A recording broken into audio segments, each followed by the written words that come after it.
hands up if you've been in Toastmasters for 4 years or longer. Great. What about on the other end of the spectrum? If you've been in Toastmasters less than a year, or maybe not yet in Toastmasters. Great. So for you, I have a piece of advice. Get out of Toastmasters. Why? Because if you Google, you'll find that Toastmasters is a cult. And if you don't believe me, let me ask all the cult members, Toastmasters, to shout me if you're familiar with this. Number 1, if you find yourself automatically counting R's and me. Yes. If you find yourself, when your colleague drones on and on, saying, ring the bell, someone ring the bell. Me. Yes. If you find yourself, when someone gives you example 1, example 2, and you're like, you need 3, because everything comes in 3. Say me. Me. I'm going to break that, because I'm going to give you a 4th. If you know what PREP means. Me.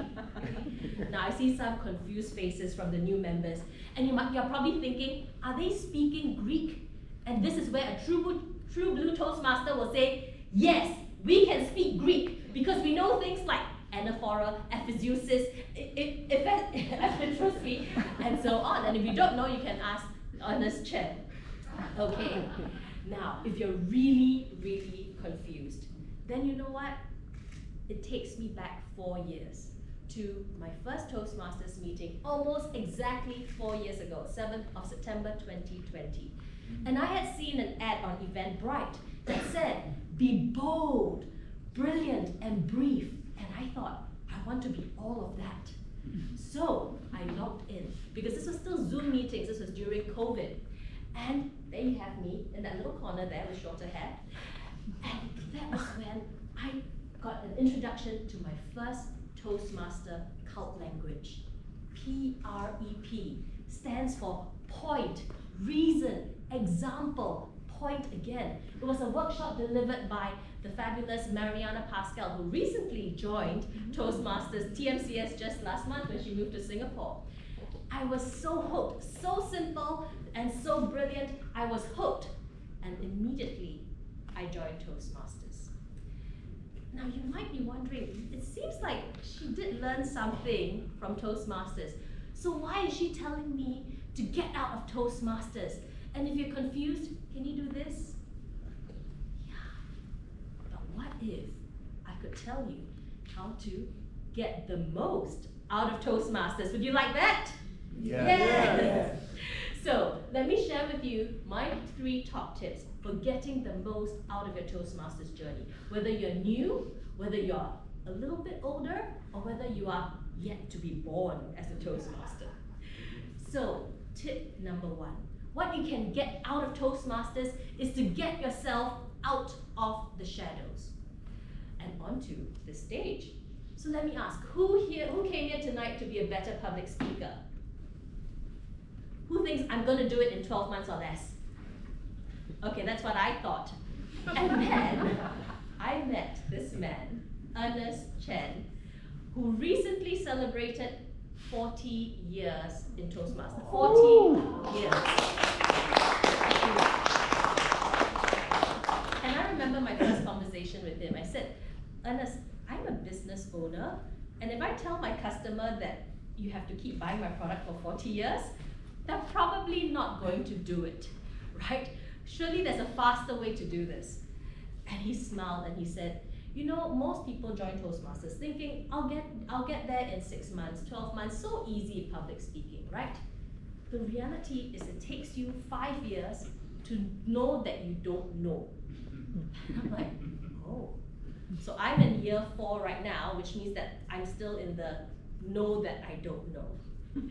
But what I know that I don't know is that public speaking is a skill. And like any other skill, it follows the 2,000, 5,000, 10,000 hour rule. Which means that at 2,000 hours, you don't know that you don't, when you start off, you don't know that you don't know. At 2,000 hours, you know that you don't know. At 5,000 hours, you start to know a little bit at that. And at 10,000 hours, that's when you know enough to be able to be Ernest Chen. Now, what does 2,000 hours mean? Let me put it in perspective. So most of us might spend 4 hours a week on Toastmasters. You might come to a meeting, we might prepare for a speech that we do once a month or so about 4 hours a week.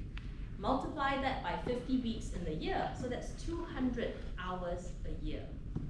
So 2,000 hours equates to 10 years. So that is exactly what Ernest said. Now I see some of you starting to stand up and saying, this is not for me, thank you very much. But before you do that, would you like to know some ways to cut down your learning time and get more out of Toastmasters? Yes? Cool. So let me share with you 3 tips that have worked for me. The first tip is to learn intentionally. So like any other skill in life, before you start it, you have to know what the building blocks of knowledge are, right? And think of this as Lego bricks, right? But the more Lego bricks you have, as you acquire them, you can build anything you want. You can build a dog, you can build a house, an airport, anything, right? Once you have those Lego bricks. But first you have to get those Lego bricks. So in public speaking, those Lego bricks are what we call the basic skills. And anyone who has started on Pathways, which is our educational system, will be familiar with these. These are things like the structure of a basic speech, vocal variety, body language, right? So this is a skills checklist that I use for myself, just to see where I am at any point in time, and then to say, okay, what skill do I want to work on? Because what I found is different from people who make progress faster and people who seem to be swimming around a little, is you're intentional about building those skills. And that means build one skill at a time. Now many beginners, we go, oh my God, I need to work on all those skills. So in my second speech, I'm going to work on how I use the stage, on my vocal variety, on how I use pauses, and I'm going to throw in a couple of metaphors. No. What you want to do is pick one skill at a time and work on it 2, 3, 4 times until you're good at it. So let's say vocal variety. If I wanted to work on that skill right now, what I would do is I would attend a workshop similar to Cynthia's workshop earlier tonight. I might watch a couple of videos, maybe on Guarantee's YouTube channel where he posts videos on various skills. I might watch a couple of good speakers and note how they use vocal variety in their speeches. I might go to my mentor and ask my mentor, what are some tips you have? So I would be very intentional about building that skill. I would then make sure that the speech I'm working on works on that skill, gives me opportunity to practice my vocal variety, and ask my evaluators specifically for feedback on vocal variety. And then rinse and repeat. Do that again for the second speech, the third speech, until I feel comfortable enough that I have mastered that speech. Now some people might think, oh my God, that's going to take really, really long, right? But I can tell you at the end of the year, if you do that, you'll have 2, 3, maybe even 4 skills very well done, versus having a hodgepodge of skills not well done. Okay. And that's something I do myself. Even when I'm competing in contests, I have a skills ladder. So at every stage of the contest, I decide what I want to work on, one or maybe 2 skills that I want to work on for that stage of the contest. So 2 years ago when I took part in the World Championship of Public Speaking, which had 7 stages, this is how my skills ladder looked like. Going into the contest, I knew that I had some skills already, and we all have strengths. We all have different strengths that we start from. So I knew I was quite okay in the body language and descriptive language. In the first couple of speeches of the contest, I wanted to work specifically on areas that I was weak on, selecting a topic, knowing how to develop a story that related to that topic, how I was going to structure my speech. So working on those 2, 3, 4 times at each stage of the contest until I felt comfortable with that. Later, once I felt I was good at that, I could work on the next level of speeches, like how I can make impactful openings. And then even later, I would work on more advanced skills like using pauses or how I use the stage. But the journey doesn't end there. For me, the journey even continued after the contest because I knew there were still areas that I needed to work on, and those were things that I worked on after the contest. This is my journey, by the way. You have to develop your own journey because we all come from. I see people taking photos. I'm like, no, this is not the model answer. Develop your own skills ladder. Okay. And that actually takes me nicely to point number 2, which is accelerate your learning. Accelerate your learning. And here I'd like to borrow from what Jack Ma said. So Jack Ma said, the only thing I can change is my rate of learning. And what he means by that is if I can learn 2 times faster than my competitor, I will get to success in half the time. If I can learn 3 times faster, I get to success in 1/3 of the time. So ask yourself, how can you accelerate your learning? Instead of 200 hours a year, how can you get 300 or 400 hours into that year so you can accelerate your learning? A couple of things. One, instead of doing 1 speech a month, why not do 2? Now I see people at TMCS saying, yeah, but it takes me so long to get the speech slot. And this is where I say, then consider joining a 2nd club or even a 3rd club. Get that 2nd or 3rd speech opportunity so you can learn at twice the speed. But my favorite way of accelerating my learning is taking part in contests. And contests are coming up soon. So 3 years ago, when I was 1 year into Toastmasters, 1 year, just completed 1 year, I took part in my first contest. And in that short period of time, in that period of 9 months, I would say I learned probably 2 or 3 years worth of skills that that would have taken me 2 or 3 years to learn if not for the contest. Why? Because you're working on the same speech again and again, so you have to work on making that better. You're going to observe things that you wouldn't otherwise observe in a one-time speech, like tonight's, which by the way is a last-minute, 20-minute table topic.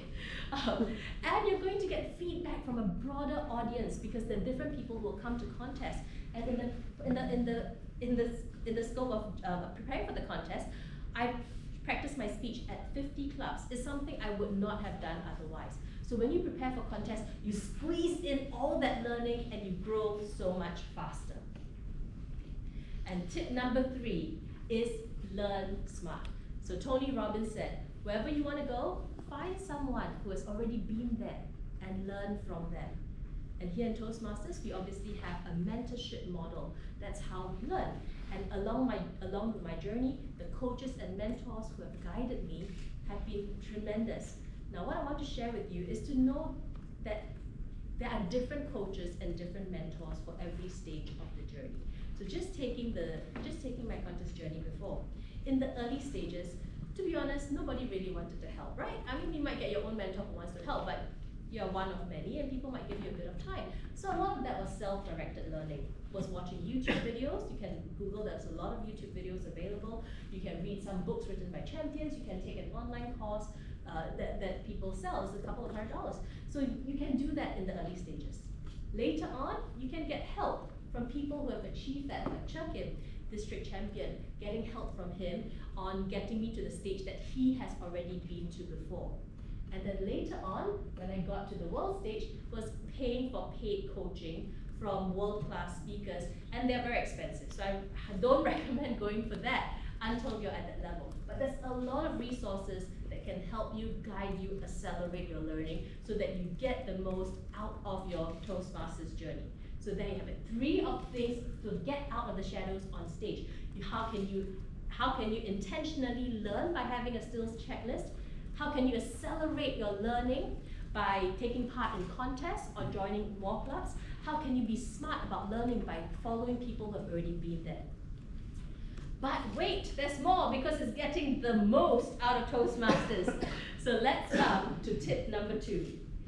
What you can get out of Toastmasters is to get out of your shell. Get out of your shell and become part of the Toastmasters community. So let me share with you where I was in 2020, the year that I joined Toastmasters. It was a very, very tough year for me, not just because of COVID, but I had just left my job, my corporate job, after 20 years in order to start a business with my husband. And so first time in 20 years, no paycheck, that was hard. But more than that, there was no community. So if you're still in a corporate job, you have the community that comes with work, right? Going to work, having a boss, having colleagues, having people to reach out to if you don't know how to do things. When you're an entrepreneur on your own, you don't have that. And honestly, it felt like we were lambs to the slaughter. We lost $20,000, a lot of money when you're a startup, to a mentor who said he could help us. And all that he saw in us was $20,000. It was very, very difficult. And I started to doubt that I could ever find a community again. And when I came into Toastmasters and saw how genuine people were and how giving people were of their time, it really meant a lot to me. And I realized it's such a special place, not just TMCS, but every Toastmasters community. Because where else will you find this community of growth-centered learners? We're all here because we want to learn. If we don't want, no one is forcing us to be here. If we don't want to learn, we won't be here. And that makes it so special that we're all in this together. We all want to help each other learn. And so the community means so much to me. And I know we all have our own stories. I know people who have come here and found a community because you came from a different country and this is where your Singapore community is. People at different stages of life transition, between jobs, between different personal circumstances. And this is a nice, safe space for us to come together as a community, and I know this is what it means to a lot of us. And Toastmasters is scary the first time you stand on this stage, especially at Halloween. That is YY Lee, if you couldn't recognize him, and Jason Chung, right? But this is what I've been able to get out of the community in 4 years. So a lot of friendships. Many of my close friends today are from Toastmasters, because you'll find that people from your past life may not be with you anymore, right? You keep in touch, but you may not have the same thing. But we're all here and now. That's what the community is. Okay. We've had many, many dinners. Yes, Thomas Chen, that's why. Okay.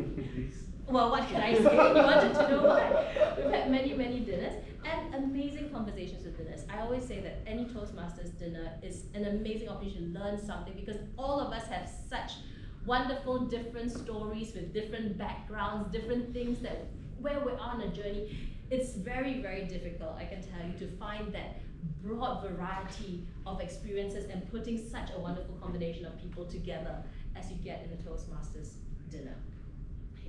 And obviously, after you eat, you have to work it off. And different ways, you get exercise buddies. We've done walks together, like Joanne's looking for people to join a 10-kilometer walk in November. We've done rowing, we've done hiking, all kinds of activities. And to pay for that, obviously, you then have to make some money off the poker table. And there's some of us are better at it than others, and those who are better at it were then able to fund overseas trips with your new Toastmasters friends. But it's not just the social side. It's also the business side. The collection of skills that we have in the Toastmasters community is immense, and that's my business. And I can tell you some of the people who have helped me in my business, like Edith helped us with digital marketing, Marcel and Francis Madoko helped us with IT side of it. We've had so much incredible help on this. And even opening new horizons, things I never expected. So recently, a couple of months ago, Elvin Quack asked me to start teaching his students in his school, and that's what I started doing. Things I never expected, getting out of the community. So if you would like to do that, what can you do? Here are 3 tips.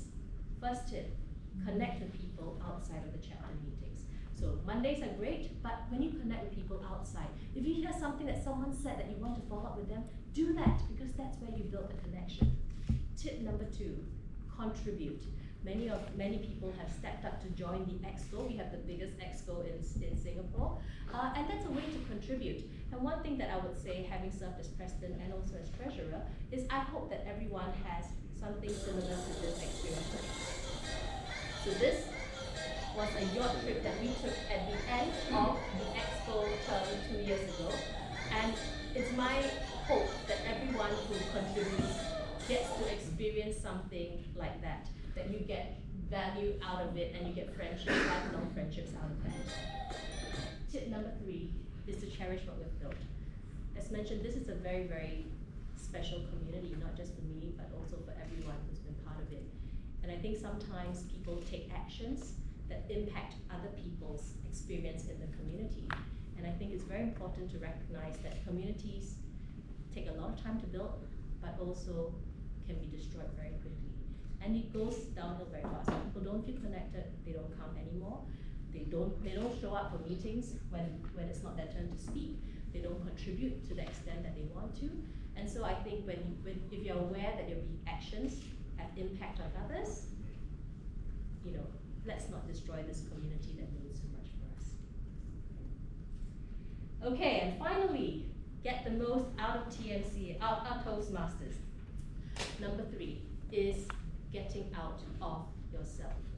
What I've realized in 4 years here is that we all came here with a goal to be a better public speaker. But really, it's not about the goal. It's about becoming the person who can accomplish the goal. 2 years ago, and I realized the stage is not just a stage to speak, but it's a stage for us to grow as people. 2 years ago, I had the toughest 6 weeks of my life. I was not just preparing for a contest where I didn't have a speech ready and was going to be before tens of thousands of people. I had also just become TMCS president. It was so bad. It was really, really bad that I actually lost 3 kilos because I couldn't eat, I couldn't sleep, and I was thinking of all kinds of ways to get out of it. Like, could I disqualify myself? Could I not show up? And sometimes you want to do that. Sometimes you're not prepared, and so we try not to show up. But what I realized is that is the growth that we need. That's the growth that Toastmasters gives us. These challenges that we don't expect. When we live through that, we grow as people, and the rewards can be extremely beautiful. And so if you have been in Toastmasters a while, and if you found that I'm not challenged, then let's look for a new challenge. Maybe it's a leadership challenge. Maybe it's about helping to bring people together.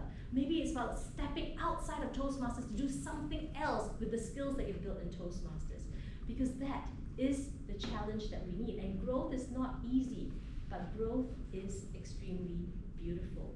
And that is one of the 3 big gifts that we can get out of Toastmasters. Everyone has a different challenge. So whatever your challenge is what you have to decide for yourself. But Toastmasters gives you plenty of challenge. So with that, we've gone over 3 ways to get the most out of Toastmasters. Getting out of your shadow onto the stage, getting out of your shell to build community, getting out of yourself to grow personally. And this is what Helen Blanchard, the first female president of Toastmasters, said. If you get out of Toastmasters, all you get out of Toastmasters, you'll never get out of Toastmasters. So go forth and get out of Toastmasters.